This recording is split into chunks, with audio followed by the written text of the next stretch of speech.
Dando continuidade à nossa série de reportagens, hoje vamos falar sobre as consequências da dependência do uso de drogas. No estúdio, o assunto é doenças alérgicas. Festa da Goiabada de São Bartolomeu chega à 18ª edição.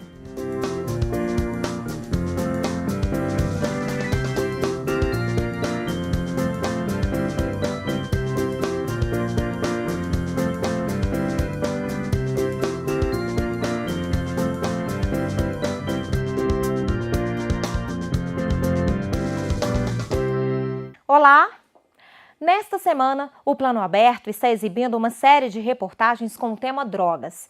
No início da semana, você viu como os especialistas tratam a dependência química e as doenças a ela associadas. No jornal de hoje, você vai ver que, castigados pela vida e sofrendo com as dores físicas e emocionais decorrentes do uso prolongado de substâncias tóxicas, os usuários de drogas pedem socorro.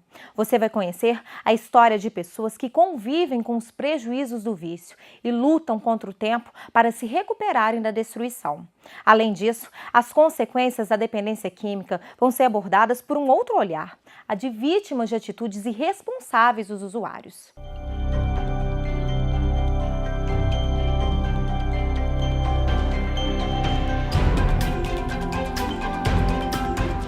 Eu e o Matheus, a gente tinha combinado de, depois que eu saísse da igreja, eu encontrasse com ele ali no ponto de ônibus pra gente descer no centro. E aí eu encontrei com ele, só que como era domingo, 9 horas da noite, os ônibus passam menos ali no ponto. Então a gente resolveu descer pro Cefete. E aí a gente veio descendo, tinha o carro de polícia ali que sempre fica no posto. E quando a gente chegou aqui, vinha um carro em velocidade normal, não tão devagar nem tão rápido, mas de repente ele virou o carro, deu uma acelerada e virou o carro em cima da gente.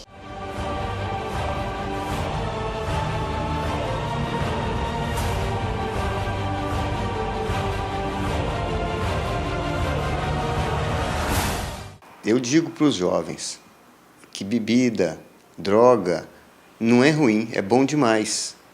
Por isso que não experimente. Perdi a minha juventude, não me estudei, não me formei. A gente acaba se entregando de tal forma que perde-se a vontade de trabalhar, perde-se os sonhos, perde-se a família. Eu tive um delírio esses meses de botar fogo na casa, arranquei a mangueira do fogão e depois liguei a válvula e botei o fogo na ponta da mangueira e saí queimando. Simplesmente saí queimando tudo. Foi assim, no colégio, que era uma festinha de final de semana, tomando uma cervejinha, mas que ficava só por aí. Mas de uma passou para 2, para 3, aí já não era mais final de semana, já começou no meio da semana. E aí, enfim, começou assim, aí quando eu percebi já era a semana toda. Muita gente quer aquela cura do indivíduo de imediato, só que esquece que quando ele se tornou dependente, não foi da noite para o dia, né? Houve um tempo, e também para ele deixar de ser um dependente, também não vai ser da noite para o dia, né? E aí a gente vai lidar com as recaídas, os recomeços, e aí a gente vai tentando sempre assim, trabalhar a autoestima com a expectativa que nós vamos conseguir auxiliar aquele indivíduo e ter sucesso com ele. Se eu pudesse mudar, eu mudaria tudo.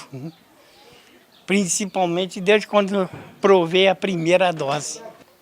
Nessa minha luta constante, no dia a dia, sobre essa dependência e para todos. E mesmo porque eu acredito nessa saída. O ontem é passado. O amanhã a gente não sabe, é futuro. Hoje é o presente. Por que presente? É o presente de Deus para nós hoje. Então nós temos que fazer do hoje melhor do que ontem, para que nós tenhamos uma manhã, se acordar vivo, melhor. Porque muitos pais acham assim, meu filho está usando droga, é colocar para fora de casa? Não, né? Então, assim, quem ama, cuida, né? E o papel de pai e mãe entra muito nisso aí, amor.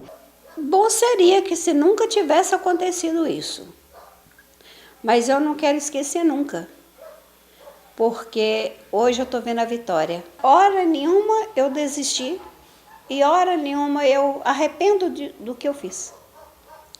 Espero que não, mas se precisar, farei tudo de novo.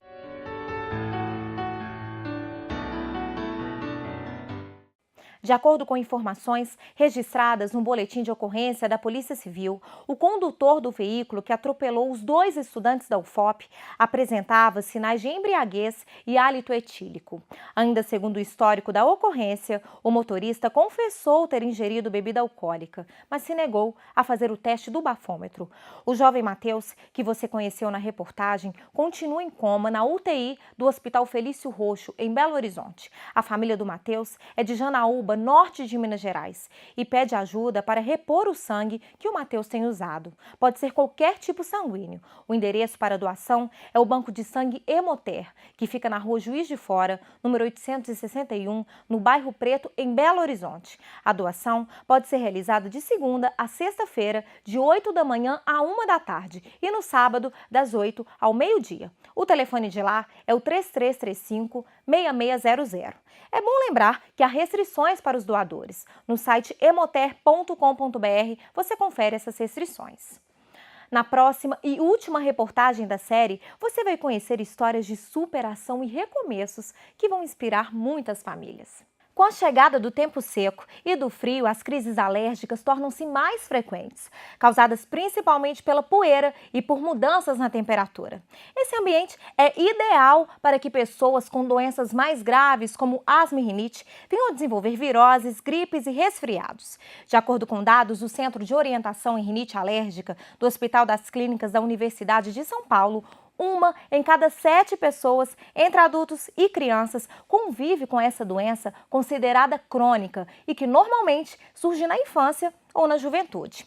E para falar mais sobre as causas das alergias e como se prevenir delas, o Plano Aberto recebe aqui no estúdio o pneumologista e professor da UFOP, Paulo César Corrêa. Professor, muito obrigada por aceitar nosso convite. Um prazer. Primeiro, a gente queria saber por que esse tempo seco é mais favorável às doenças alérgicas, gripes, resfriados? Primeiramente, né, nosso nariz tem a função de ser um grande filtro. Ele aquece e umidifica o ar. Se o tempo está mais seco, a função do nosso nariz de umidificação fica mais prejudicada.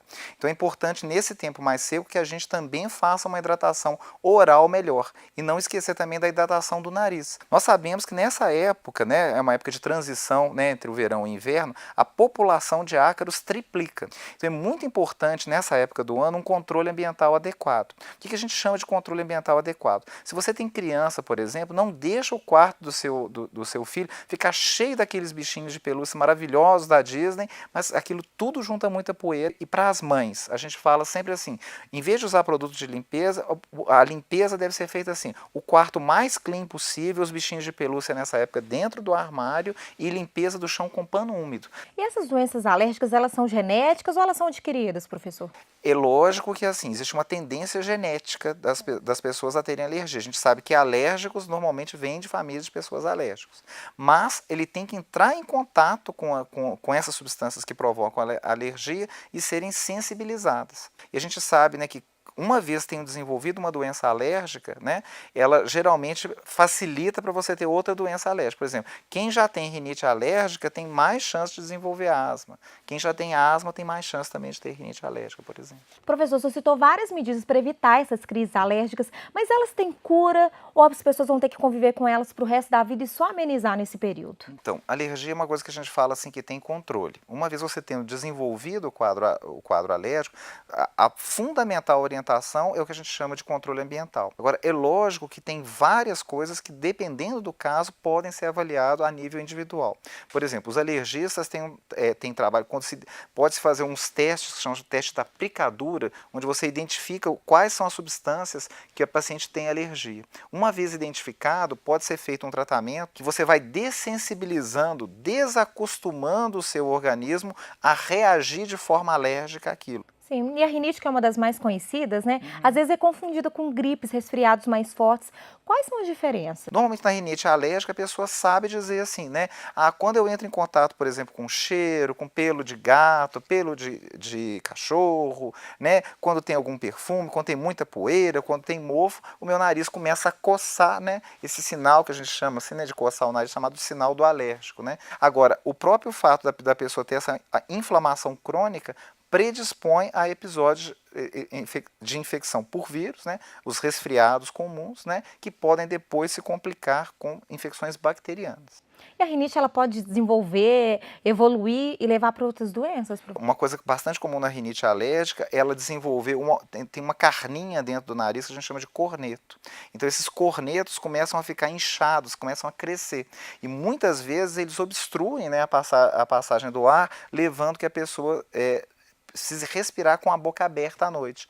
Então é muito característica, né, principalmente em crianças, né, essa respiração ruidosa, né, a criança fica sempre com a boca aberta e sempre saindo um catarrinho do nariz. Tem um grupo de pacientes que tem sintomas contínuos durante o ano, a gente chama de rinite alérgica perene, e um grupo de pacientes que tem sintomas só ocasionalmente. A população é um pouco mais fácil, né, só um período do ano eles passam mal. As pessoas então que têm doenças alérgicas precisam se cuidar durante o ano inteiro, então, né? Não é só nesse período. Né? Procurar orientação, não só procurar orientação, né, Érica, mas seguir, né? Professor, muito obrigado pelas informações, pelos esclarecimentos aqui no Plano. Um prazer. Bom, para consultas gratuitas com pneumologistas ou com otorrinolaringologista na região, você deve procurar o posto de saúde do seu bairro. Lá, o clínico geral vai avaliar a necessidade de encaminhamento para um especialista. Os doces típicos e as apresentações tradicionais ganham destaque na Festa Cultural da Goiabada de São Bartolomeu, que está em sua 18ª edição. O evento é uma homenagem ao ciclo da fruta, desde a colheita até a produção artesanal do doce. A festa é realizada pela Associação dos Doceiros e Agricultores Familiares e pela Associação de Desenvolvimento Comunitário de São Bartolomeu. Ela acontece nos dias 4, 5 e 6 de abril. A goiabada foi o primeiro bem imaterial registrado no Programa de Patrimônio Municipal de Ouro Preto. A tradição do distrito na produção do doce existe há mais de 200 anos. São Bartolomeu fica às margens do Rio das Velhas, a 13 quilômetros da sede. Confira a programação completa da festa em nosso blog, tvufop.blogspot.com. E a gente fica por aqui, obrigada pela sua companhia e até o nosso próximo encontro.